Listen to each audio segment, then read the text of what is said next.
And without further ado, I would like to give the floor to President Osmani.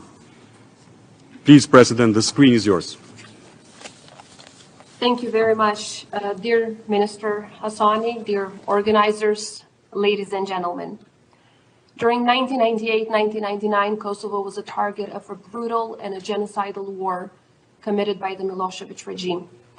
Amidst the deafening sounds of artillery and the painful silence of the aftermath of the war, emerged a staggering reality: thousands of survivors of sexual violence in war.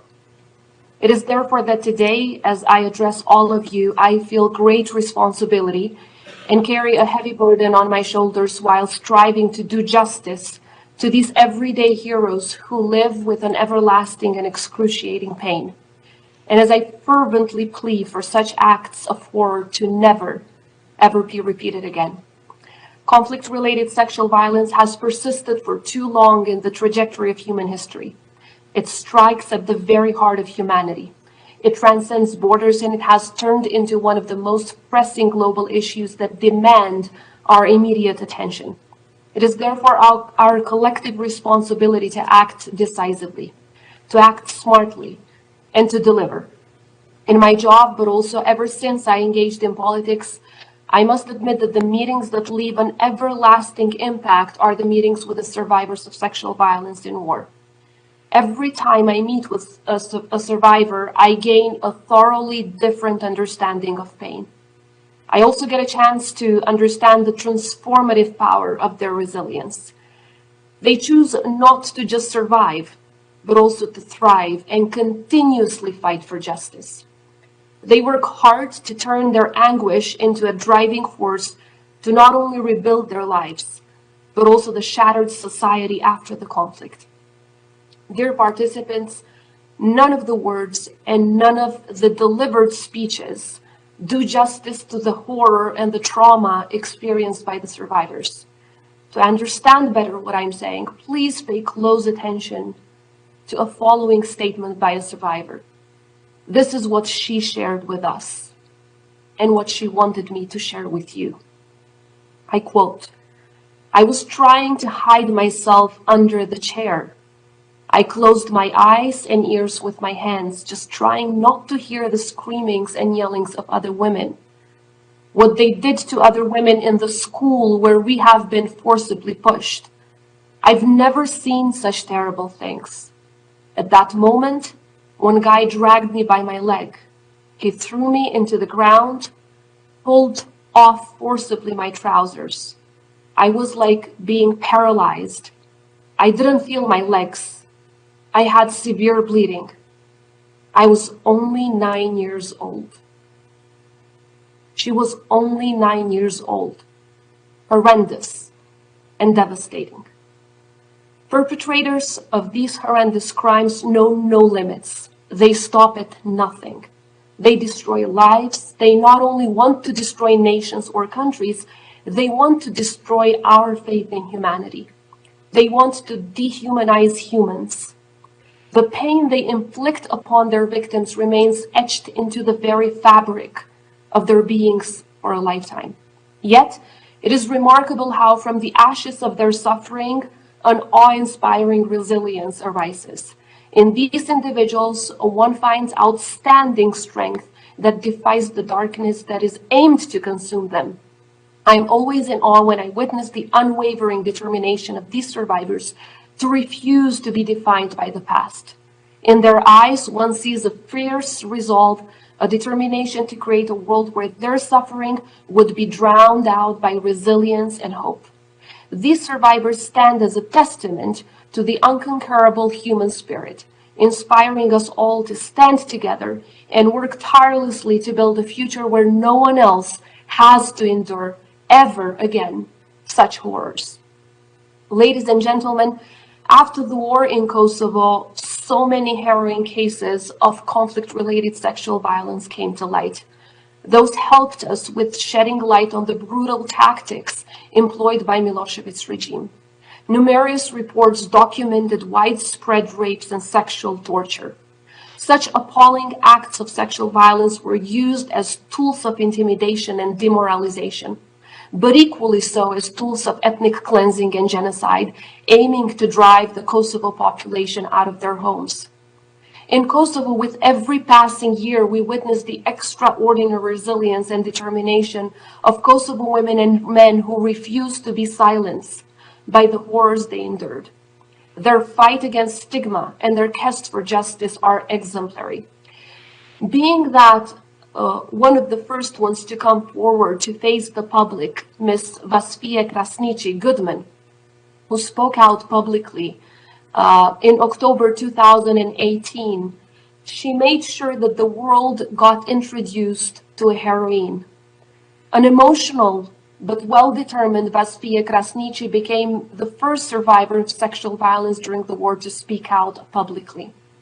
By doing so, she put a face to the suffering of horror of over thousands and thousands of survivors. She became the face of their struggle and the symbol of their quest for justice and their unmatched determination to turn sorrow into hope. At only 16 years old, Milosevic's forces ripped her away from the arms of her mother in her very own house to take her to a place where they held her at gunpoint and raped her. And then just hours later, raped her and raped her again. When Vjosa spoke out, she was well aware that it would not be easy. She spoke because she understood the profound importance of her testimony in the quest for justice and the fight against stigma.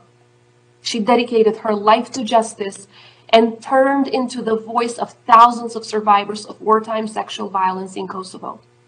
In one of her statements, Vjosa said, "We are victims of the crime. We are not different from anybody else. We still want to rise. We still want to be viewed the same. We still want to be part of the society. We can still contribute in our communities, in our families, and in our country. But we need to be heard. They need to be heard."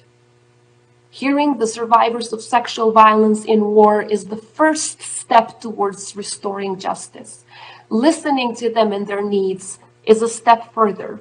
Working hard to provide remedy, acceptance, and justice must be our everyday mantra. In Kosovo, we tried and we try every day to offer the needed support. Not sure if we always succeed. I am well aware that sometimes it might feel as we are not doing enough.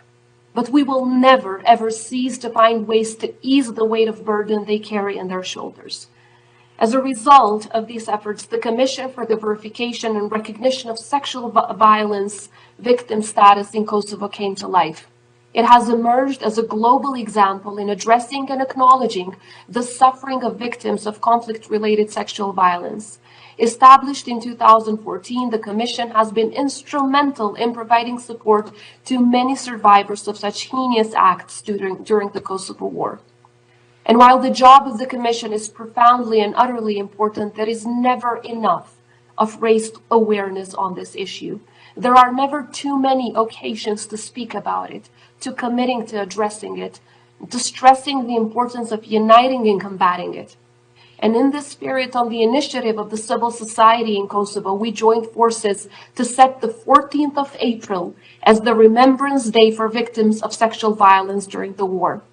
Thousands of survivors in Kosovo serve as a stark reminder of the deep trauma and suffering that war can inflict on the most vulnerable. And they underscore the importance of justice, reconciliation, and measures to prevent such atrocities in future conflicts. On every 14 April, we come together to pledge over and over again our commitment to succeed in this mission. I want to take a moment to stop at the importance of justice. The lack of justice and punishment for perpetrators engaged in sexual violence during times of conflict has profound and lasting consequences. This makes the pursuit of justice for survivors significantly more challenging. Undoubtedly, the absence of accountability for perpetrators sends a disheartening message that such heinous acts can be committed with impunity. It perpetuates a culture of silence, a sense of hesitation, and a fear that hinders survivors from seeking help and support. And while this obstructs the healing process for individuals, it also disrupts broader reconciliation efforts. The failure to hold perpetrators accountable doesn't only keep the wounds open, but it also undermines trust in post-conflict societies and institutions. And as we gather here today, we also reflect into scenarios on how we can make things better, because it is high time to strengthen the mechanisms to expose acts of conflict-related sexual violence, which underscores the importance of documentation, witness testimonies, and the work of international organizations and international tribunals. It is imperative to ensure that survivors have access to legal aid, healthcare, and psychological care. Our efforts to prevent CRCV, deliver justice, and support survivors must be survivor-centered. The needs, voices, and choices of survivors must be the guiding light for our action. The survivor-led initiatives should serve as an inspiring example. And as we engage in institutional reforms and design of fitting processes, we should never undermine the level of work we must do to eliminate the socio-cultural stigma that hinders rehabilitation efforts. Today I speak on behalf of Kosovo, but before Kosovo, there was Rwanda, there was Bosnia-Herzegovina. After Kosovo, there is Ukraine. And today we witnessed harrowing images coming from the Middle East. We should always stress the importance of learning from each other, supporting one another, standing up for each other. This will always be our focus in Kosovo as we support women organizations from all of these countries. If we only remain bywatchers, history will revenge against us. We have a chance to speak now, to act now, and to prevent. The fight against sexual violence in conflict transcends the realm of policy and diplomacy. It speaks to the very essence of our humanity. It is a battle we must wage with unwavering determination, as through it, we are defending not only lives, but the core, the very core of our values. The use of sexual violence as a weapon of war is a deliberate attempt to strip individuals of dignity, hope, and their very own identity. And to combat it is to stand firmly against those who seek to exploit the most vulnerable. Kosovo has and will always walk the talk, always. From hosting one of the first major conferences on conflict-related sexual violence with participants from post-conflict countries such as Mali, Guatemala, Colombia, Ukraine, and many others, to putting the prevention of conflict-related violence at the heart of discussions in the next International Women, Peace and Security Forum to be held next year in Pristina, Republic of Kosovo. Our fight is a testament to the values we hold dear: justice, compassion, and equality. Our determination to eradicate this heinous practice is not just a policy imperative. It is a moral duty, a testament to our commitment to a world where the horrors of war can never stain the sanctity of human dignity. Thank you very much for your attention.